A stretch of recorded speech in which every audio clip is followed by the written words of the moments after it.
Et je vais prendre ma guide gauche pour venir l'accrocher au mors. Et je vais faire attention avec ce type de mors, filet 4 anneaux, parce qu'il tourne comme ça dans la bouche.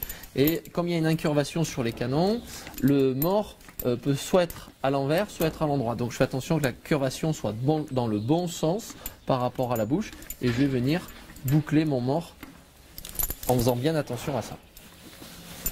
Maintenant, on va régler la hauteur des œillères. Alors le réglage de la hauteur des œillères, c'est que le milieu de l'œil doit être au tiers supérieur de l'œillère. Pourquoi? Parce que l'œillère est un élément de protection. Il protège le cheval des coups. Alors des coups qui peuvent être faits par un fouet. Quand on attelle les chevaux en attelage multiple, pareil, ils peuvent se heurter ou ils peuvent se gratter entre eux. Et donc on protège plutôt le bas, plutôt vers le bas, parce que les coups viennent en général plutôt vers le bas que par le haut.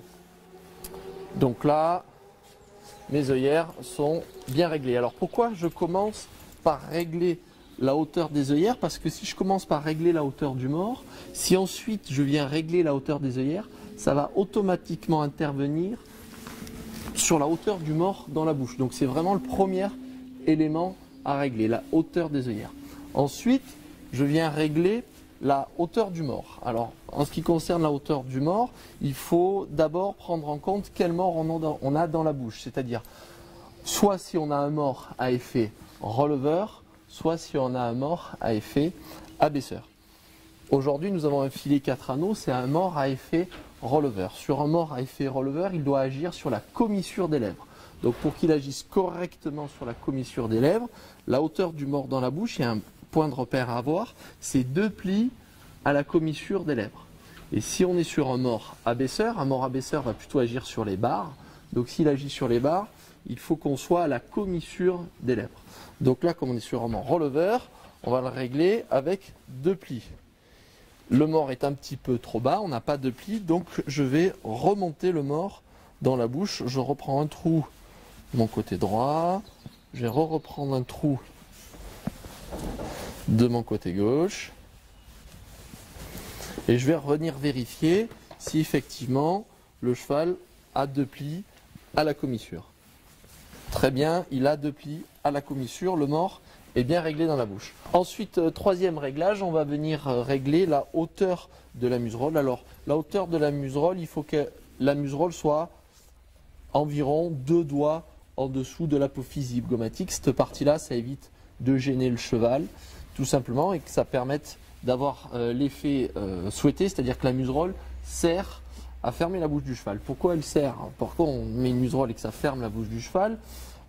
Tout simplement pour que la précision, quand on va agir avec nos guides sur le mors, soit optimum, c'est-à-dire que le cheval, s'il se met à ouvrir la bouche, le cheval, on va manquer de précision dans notre communication avec le cheval. Donc là, elle est un peu basse, je vais la relever. Toujours pareil, je me mets devant et je pense, mais je vérifie que ça soit bien équilibré. Ok, ma muserolle est bien équilibrée.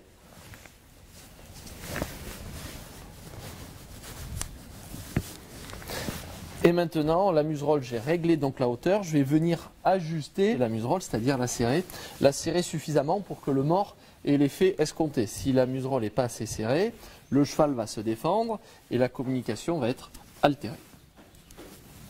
Alors ensuite, pour le réglage de la sourd-gorge, je vais l'ajuster afin que évidemment le cheval ne se débride pas, mais je vais plutôt avoir tendance à serrer un peu plus la sous-gorge quand on va être en attelage multiple. Pourquoi? Parce qu'il y a des risques que les chevaux se frottent et se débrident. Autre point qui est très important, c'est surtout de ne pas oublier de dégager cette partie-là derrière la nuque. Surtout notamment sur des chevaux qui ont des crins extrêmement fournis, parce que si vous avez une grande partie de crin sur cette partie-là, la tétière aura tendance à glisser et donc le cheval à se débrider. Et maintenant, je peux venir boucler la guide droite sur le mors.